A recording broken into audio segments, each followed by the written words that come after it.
여러분 안녕하십니까? 그 확증 편향성이라는 그 인식이 있는데, 이 인식이 뭐 어떤 특정 그 양극단적인 정치 집단에서만 보여주는 것이 아니라, 마찬가지로 종교인들 중에서도 어떤 영적 인식, 어떤 삶의 태도에 보여주는 치우친 모습 중에 이런 확정 편향성적인 그런 신앙 행태, 어떤 종교 행태가 드러나고 있다고 여겨지는데,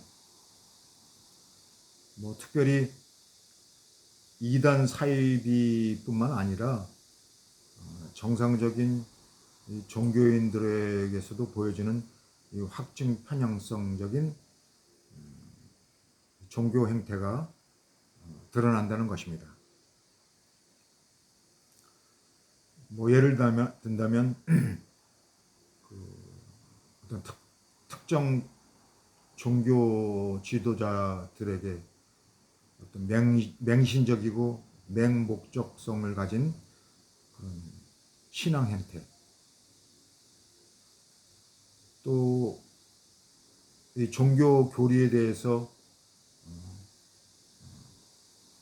확고한 믿음을 넘어서 그 확증 편향성적인 그 종교 행태를 보이거나, 어떤 특정 이 종교적인 행위, 뭐를 꼭 해야 된다, 뭘 꼭 하지 말아야 된다 하는 식의 확증 편향성을 가진 그런 신앙 행태 등등이 많이 발견됩니다. 의외로 많이 종교인들에게서.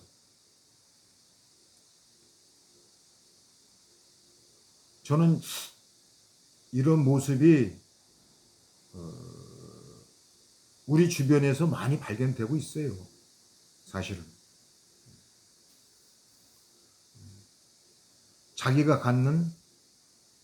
갖고 있는 어떤 신앙적인 그런 모습이 확증 편향성을 보이는 그런 종교 행태라고 생각을 하지 못하면서 그런 인식을 하고 있다는 것이 이제 문제입니다.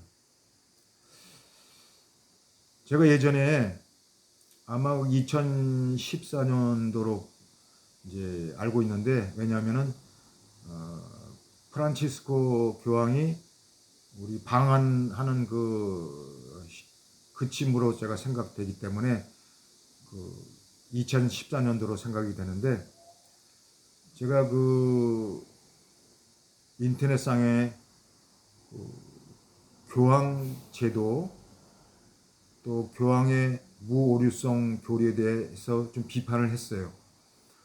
그랬더니 뭐 비난하는 댓글이 한 뭐 100개 이상이 다 달려지더라고요. 대부분 천주교 신자 같기도 한데 왜 교황을 비판하냐고. 그래서 제가 교황을 비판한 것이 아니라 교황 제도와 교황의 무오류성 그 교리를 비판한 것이거든요. 교황이 신이 아니지 않습니까? 그래서 저는 거기에 대한 그 비판적인 글을 올렸는데, 마치 제가 교황을 비판한 것처럼, 비난한 것처럼 그냥 벌떼처럼 달려들더라고요. 그래서 제가 깜짝 놀랐습니다. 물론 천주교 신자 중에는 그렇지 않은 부분이 대부분이겠죠. 그러니까 일종의 저도 그런 분들이 확증 편향성을 갖고 있는 어떤 신앙 행태, 종교성을 보여주는 것은 아닌가 하는 생각이 드는 거예요. 무조건적 편을 드는 그것이 맞다고 확증하는 그 치우친, 그 비뚤어진 그 모습이 바로 확증 편향성을 보여주는 신앙적인 태도라는 거죠. 어떻게 보면 그 인식, 영적 인식이 그렇게 좀 치우친 것이죠. 대단히 조심하고 우리가 경각심을 가져야 돼요. 그런 부분을 경계를 해야 된다는 거예요. 지금 이 태극기 부대가 그런 거 아닙니까? 일종의 어떤 확증 편향성에 빠져가지고 뭐 부정선거를 외치고 재선거를 말하는 그런 사람들 중에서 그런 확증 편향성을 가지고 그런 정치 논리를 펴는 사람들이 대부분이라고 봅니다. 뭐 올림픽 공원에 지금 나와서 떠드는 사람 중에 그런 확증 편향성을 가진 분들이 많을 거라고 저는 추측을 해봅니다. 이처럼 확증 편향성을 가지고 우리가 어떤 영적 상태와 삶의 태도를 가지는 그런 종교적인 행태나 어떤 신앙적인 그 모습을 드러내는 그런 것들을 우리가 좀 생각해 보면서 이 도마복음 어록도 마찬가지로 제가 강조하는 이 지혜, 신비, 영지에 대한 이 담론이 확증 편향성을 가진 그런 영적 상태와 삶의 태도, 그런 영적 인식을 가져서는 안 된다는 거죠. 그러니까 제가 얘기하는 어떤 해석적인 부분도 그냥 하나의 가능성일 뿐입니다. 그러니까 우리가 어떤 이 다양성과 창의성을 가지고 이 도마복음 어록에 관련된 담론을 우리가 공부하고 연구할 필요가 있다는 거예요. 이거다 저거다 단정적으로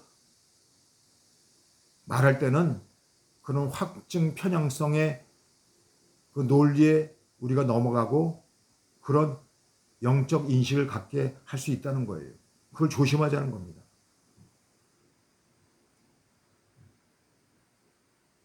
지혜, 신비, 영지의 이 담론을 어느 누구라도 다 알 수 없기 때문에 단정적으로 얘기할 수 없다는 거예요. 자, 그런 의미에서 우리가 이 하나님 나라의 구조도 살펴볼 필요가 있는 것이고, 이 하나님 나라의 구조 중에 핵심적인 담론은 지혜, 신비, 영지는 바로 어록 3장에 등장하는 하나님 나라의 편재성, 내 안과 밖에서 발견되어지는 그 편재성과 어록 51장에서 발견되는 하나님 나라의 현재적 내재성, 이미 와 있다는 그 하나님 나라의 담론. 우리가 이런 하나님 나라의 편재성과 현재적 내재성을 통해서 어떤 것이 발견되어집니까? 바로 하나님 나라의 생명성. 그 생명성을 부활 생명성으로 우리가 찾아질 수 있다고 또 얘기를 했고, 이런 부활 생명성이 우리 안에서 또 우리 밖에서 또 발견되어지는 그런 영적 인식과 삶의 태도가 필요하다는 겁니다. 그게 중요한 거예요. 여러분, 우리가 도마복음을 공부하고 연구하는 목적은 우리의 어떤 영적 인식이 좀 확장되어지고 높아지고 넓어지고 깊어지는 그런 영성을 통해서 우리 안에 있는 하나님 나라의 편재성과 우리 밖에 있는 편재성, 그리고 지금 여기서 발견되어지는 그 하나님 나라가 어떻게 생명성을 가지고 우리가 이 삶을 유지하는가, 이게 중요하다는 것입니다. 그냥 영적인 스펙트럼, 지평, 틀을 넓히고 높이고 깊이 해서 그저 좋아, 나 혼자 좋고 끝나는 것이 아니라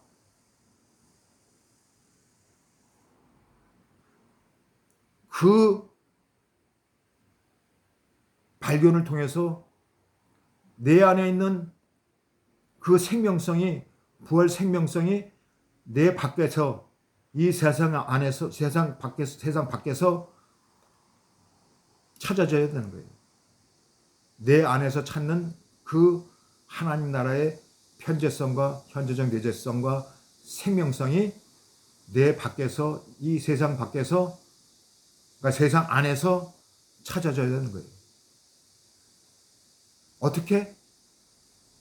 생명 살리기로.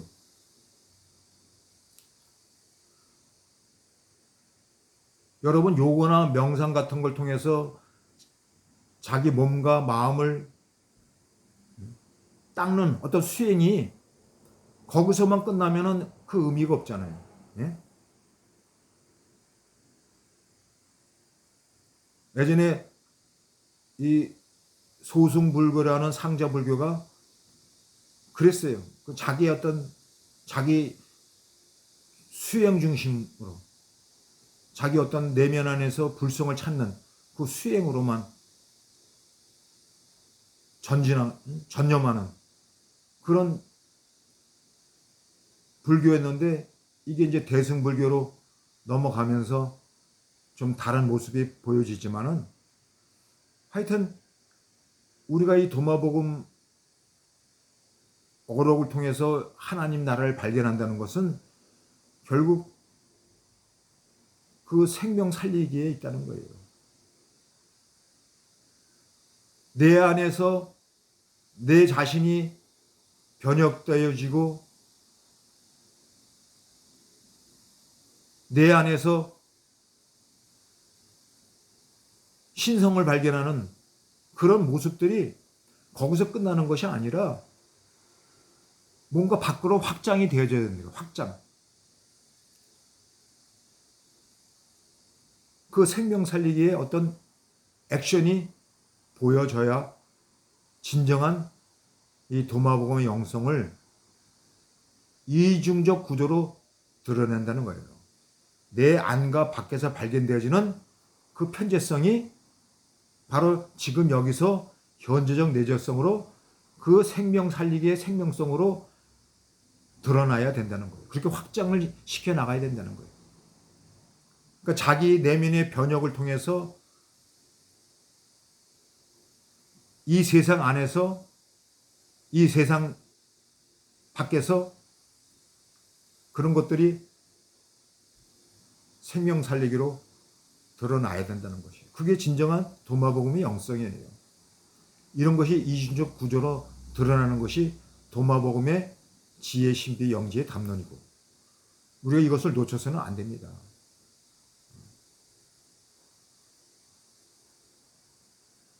우리가 궁극적으로 부활 생명성을 갖는다는 그런 영적 인식이 중요하죠. 그걸 놓쳐서도 안 되죠. 그러나 거기서 끝나는 것이 아니라 그런 부활 생명의 그 생명성이 우리 안에서 우리 밖에서 생명 살리기로 드러난다는 거예요. 이것이 진정한 도마복음의 영성입니다. 이 생명 살리기. 지금 왜 생명 살리기에 중요하냐? 보세요. 지금 이 지구가 아프다고 소리를 지르고 있잖아요. 이 아픈 지구를 우리가 어떻게 해야 된다는 그 어떤 목적과 목표가 뭡니까? 결국 지구 생명 살리기. 이렇게 또 그 영성이 드러나잖아요.